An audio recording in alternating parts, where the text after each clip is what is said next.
I walked into my house and smelled death. There was blood leading to the bathroom, and what I found inside changed my life forever.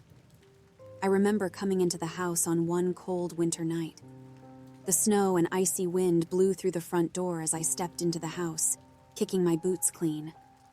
I noticed a strange odor in the place. It almost smelled like stink bugs with notes of copper and bleach. I hated the smell of stink bugs. "Hey, honey," I said. "Where are you? I'm starving, and by the way, it smells weird in here." Traffic nearly stopped for a half hour on I-80. A goddamn tractor trailer flipped over in the middle of the blizzard and closed down all 3 lanes. We could only get around by driving in the breakdown lane until cops got there and started.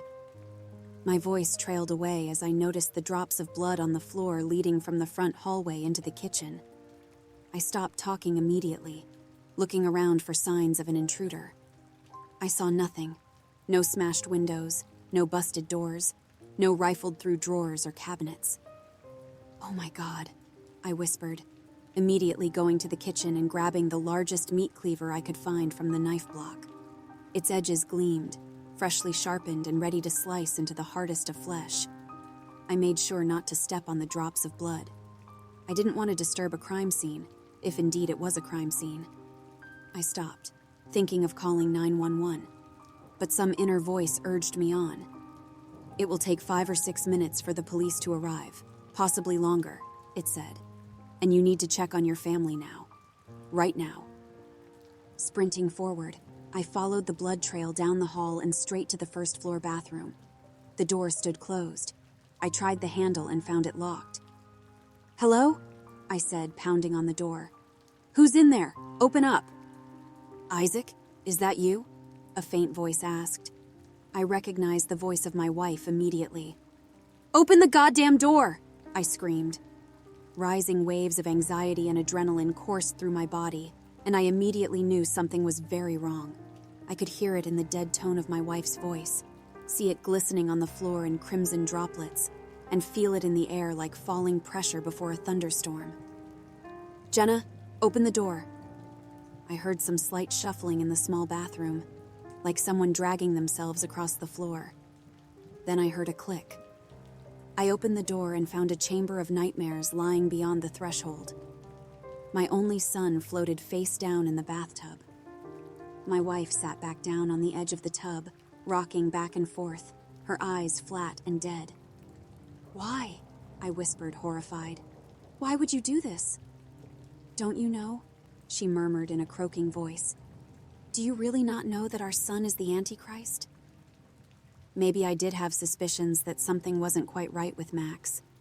It was more than the dead animals I kept finding strewn around the yard and under the house. It was more than the way his eyes seemed to shine in the dark when I wished him goodnight. No, it was a feeling. A cold, empty feeling that seemed to follow him wherever he went.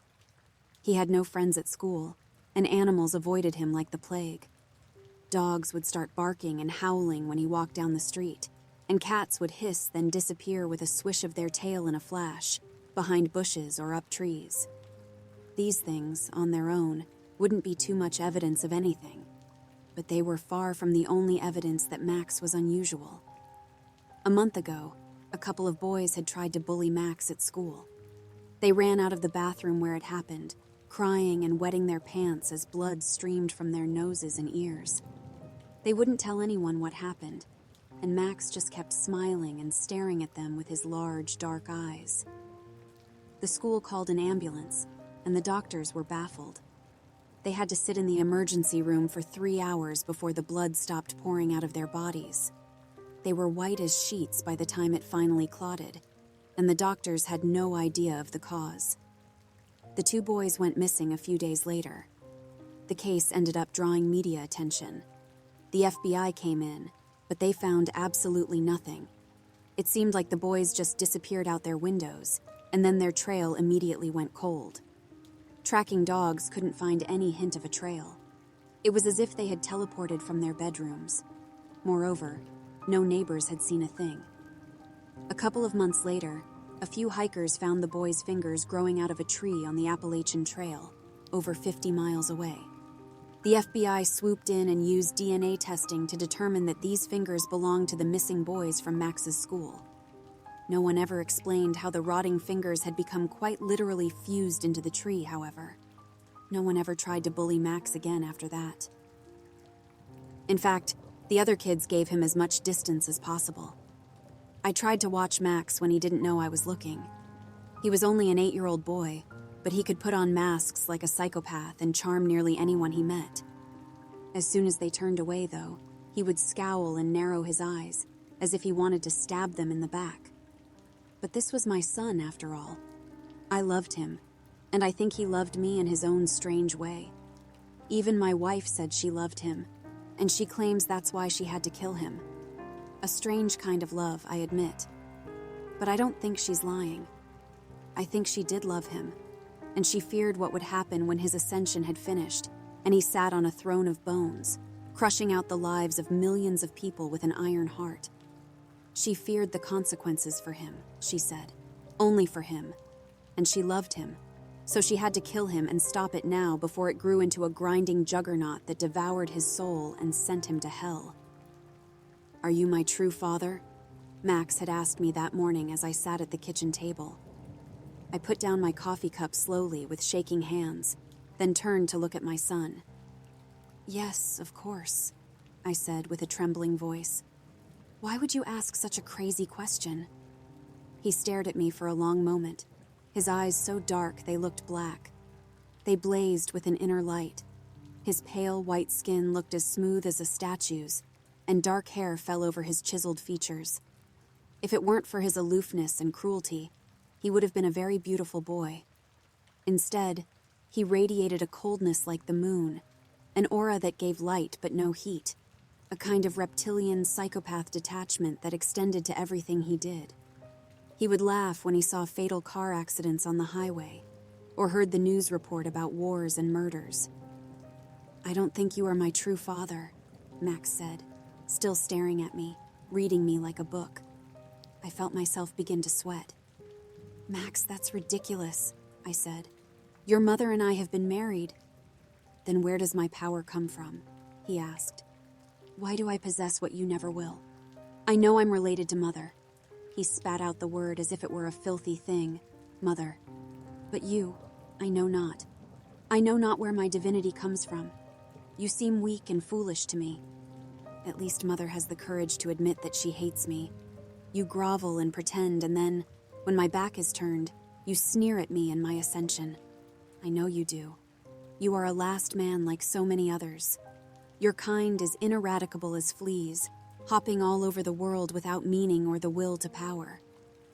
You don't understand someone like me. You could never understand someone like me. Not in a million years." "I don't understand what all this business about ascension is," I said. "I think you're living in a fantasy world." "If it were a fantasy world," he said, "then the fruit would not be revealed. But it will be. Soon everyone will see, including you. I'll be with my true father and become the absolute king of this world. Small men like you will grovel like worms. They'll be crushed under my feet as I rise to heights previously undreamed of as part of my becoming. My greatness will shine like a second sun. People will remember my name with awe and terror for 1,000 years." He spoke like a much older boy. I gawked at him with an open mouth. He had a faraway look in his eyes, a fanatical gleam that sharpened his cold features. I remember when Max was just a little boy. Did I know it back then, when I watched him playing with his toys? Did I know what he was? I think I would have run screaming from the room if I had. Max turned and left the room, grabbing his backpack as the school bus pulled up in front of the house. I watched him go. He walked with the confidence and straight back of a soldier, and yet, I thought I saw an aura of swirling black shadows around him. I blinked, and like mist under the hot summer sun, I saw it dissolve into the air. I looked away, sweating and shaking. With trembling hands, I tried to pick up the coffee cup. It immediately fell to the floor in my nervous fingers and shattered. 50 minutes later, I was working from home when the first of the ambulances and police cars raced by, heading to Max's school. My neighbor, A teacher at the school who the kids called Mr. Hallen told me the story from his viewpoint later that day. I don't know how much I believed. At the time, maybe none of it. Now, all of it. The day started normally enough, Mr. Hallen said, pushing his oversized glasses up on his long, nerdy face. The kids started streaming in for homeroom. Then the bell rang. I started preparing my lecture notes for first period. That was when the screaming started from down the hallway. It sounded like a girl being murdered, just an endless, pained shrieking that went on and on and on. Abruptly, it cut off, and everything went deathly silent. The students all looked at each other, nervous. A hissing voice came over the intercom, a reptilian voice that made my skin crawl. It started talking, and I immediately knew it wasn't human. And yet it sounded just like Max.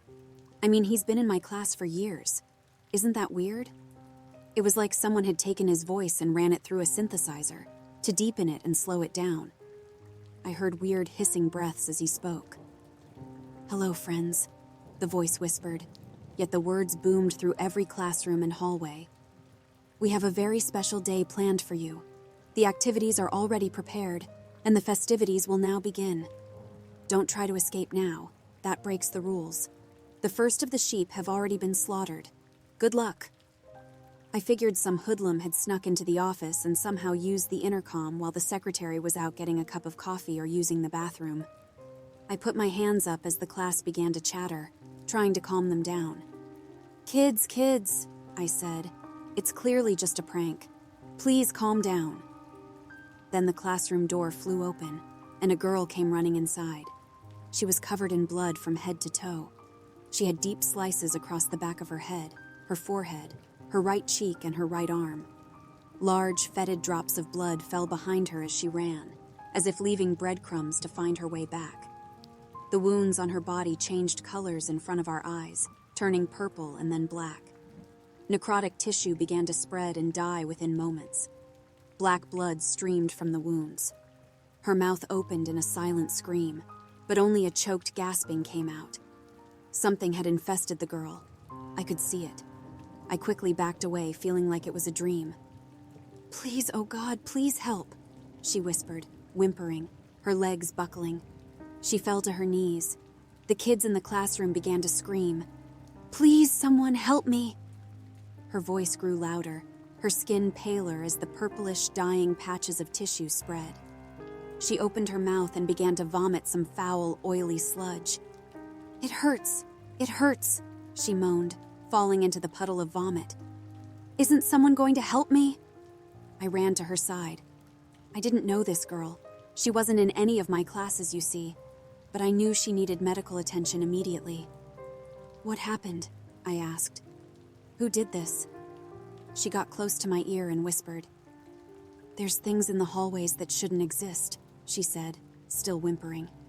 She coughed up more blood and black fluid, rolling onto her back afterwards and breathing hard. Her eyelids fluttered and her skin went pale. I thought she was losing consciousness until her eyes rolled back in her head and she sat up, grinning. Claws began to rip out of her fingers. Black tears streamed down her face and that dark sludge dripped from her mouth like diseased drops of saliva. Her body lengthened and her arms and legs broke and twisted. I could hear the bones snapping like tree branches during a winter storm. I watched the transformation in horror, backing away. The other kids were all screaming and streaming to the back of the classroom. The girl hissed as black veins appeared all around her face and neck. She rose and walked towards the scared kids in the back, her movements as smooth as a synchronized dancer's, jerky and twisted, nightmarish in their own way. But what came next was far worse. Her body grew taller, thinner and more emaciated as it stretched up to the ceiling, towering over every other kid in the class. She must have grown to at least 7 feet by that point. Her arms reached out, the bone-white claws sharpening as she struck out at the screaming row of children in front. I saw drops of blood splash against the back wall, and a couple of boys stumbled forward, their throats slashed wide open. Their panic-stricken faces grew pale and bloodless as they choked and tried to scream, but only bubbling gasps came out.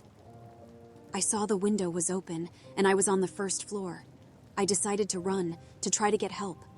I knew we needed policemen and medics at the scene, and I couldn't do anything to save the kids. Well, to be honest, I feel like shit about it, but I did run. As the screams followed me from the back of the classroom, I jumped right out the window and ran across the playground and scaled the fence. But as I went, I heard a strange, shrill laughter coming from the intercom. And you know what? I'm positive the voice sounded just like Max. Max came home early from school that day, grinning and laughing. He was in a fine mood. I don't know what happened after the teacher left, or how many people died in that building of horrors. But I know Max caused it all. The first prodding steps in the path of his ascension, the foundational layer to his throne of bones. Mr. Hallen had talked to Jenna early that morning, immediately after running home from that den of nightmares, and she had already put a plan into motion. When Max got home from school, she gave him a Gatorade with a large amount of fentanyl she had purchased from a random drug dealer in the inner city dissolved inside. She added some more sugar to mask any slight bitterness, and gave it to the grinning boy with large black pupils like smoldering coals. He drank it quickly, looking at her the whole time with his dilated eyes. He smiled and got up, but soon afterwards collapsed. Jenna found him unconscious in his bedroom and dragged him to the bathroom. She filled the tub and held Max underwater until the bubbles stopped. As my wife explained it all to me, a sense of loss and horror came over me. I didn't know if I missed Max or not. His swollen blue face showed without a doubt that he was dead. I took my wife outside and sat her down at the table, debating whether I should call the police. No one had ever told me what to do in this situation, and I felt like I was flying blind. I got up, pacing. I went to the oven and started brewing some instant coffee. Soft footsteps rustled behind me. I turned around to see Max, seemingly alive and well, but also changed in some fundamentally disturbing way. His eyes had now turned fully black. He hovered inches above the ground behind my wife, smiling at me, his teeth seeming much sharper and longer than before. A feeling of electricity sizzled in the air. I could see some sort of expansive black aura rippling around his pale skin, dark and cold as empty space. Goosebumps rose on my body just from being near that sickly aura. The water pot began to boil behind me. Behind Max, I saw the strange, mutated children from the school creep out of the front hallway. 4 or 5 of them skittered about with emaciated, twisted legs bending in ways no human leg should bend. Their heads nearly scraped the low kitchen ceiling. Their pale, broken arms reached down to their knees, jointed in myriad areas. I could hear the soft cracking of bones now as they slowly moved forward, a light snapping sound like small twigs broken underfoot. Their blank white eyes constantly dribbled ebony tears that stained their bleached, bloodless skin. "Mother, Mother," Max said condescendingly, sounding like a disappointed parent. "You should have known that you cannot kill me except by decapitation or by burning my body. Do you think my true father would let a worthless louse like yourself kill me before my ascension to the throne? Are you that foolish and blind?" Jenna began to cry, refusing to look at her son. "But I respect your courage and action. For that, I will give you a quick death." He looked straight at me. "Which is something you will not receive, my fake father.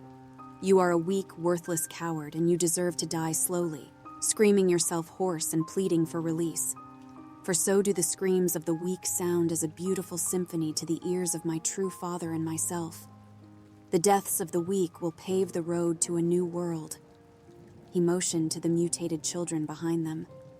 Their bodies had become so twisted and contorted that I couldn't tell whether they had been boys or girls. They looked only like monsters now, like walking corpses. In a blur, one of them ran forward and grabbed my wife's head. A scream bubbled in my throat as I watched, but it was over before I even knew what was happening. The thing used its crooked, clawed fingers to twist her head, snapping her neck in a second. Jenna's face was now looking straight behind her, the skin on her neck spiraling around in sickly folds.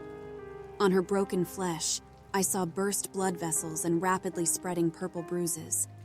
She gave a death gasp, releasing an endless, choking breath, her eyelids fluttering and fingers twitching. Then she was still. Max gave a slow, deep laugh, a grating sound that seemed to rise up from the depths of his withered soul.